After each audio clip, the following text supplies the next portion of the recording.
పూజ గదిలో చెంబు పాత్రలో నీటిని ఉంచాలి. ఎందుకు అంటే, పూజ గదిలో చెంబు పాత్రలో తీర్థం ఉంచుతాము. సాధారణంగా పూజ గదిలో చెంబు లేదా మట్టి పాత్రలో నీటిని ఉంచుతాము.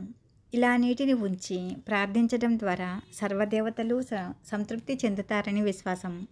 మహానైవేద్యం కంటే నీటిని ఉంచి పూజించడం ద్వారా దేవతలు సంతృప్తి చెందడంతో పాటు కోరిన వరాలను ఇస్తారని ఆధ్యాత్మిక పండితులు చెబుతున్నారు. రాగి చెంబులో మంచినీటిని ఉంచి మంత్రపఠనం చేశాక ఆ నీటిని సేవించడం ద్వారా అనారోగ్య సమస్యలు ఉండవు. ప్రతిరోజు పూజ సమయంలో నీటిని ఉంచి తీర్థంగా సేవిస్తే సమస్త దోషాలు తొలగిపోతాయి. ఈ నీటిని రోజు మార్చి రోజు చెట్లకు పోయాలి. ఇలా చేస్తే ఆ ఇంట ఉన్న నెగిటివ్ ఎనర్జీ దూరమవుతుంది. అలాగే పూజ చేసేటప్పుడు కూడా గంట మోగించడం కూడా దుష్టశక్తులను పారదోలేందుకేనని ఆధ్యాత్మిక పండితులు అంటున్నారు.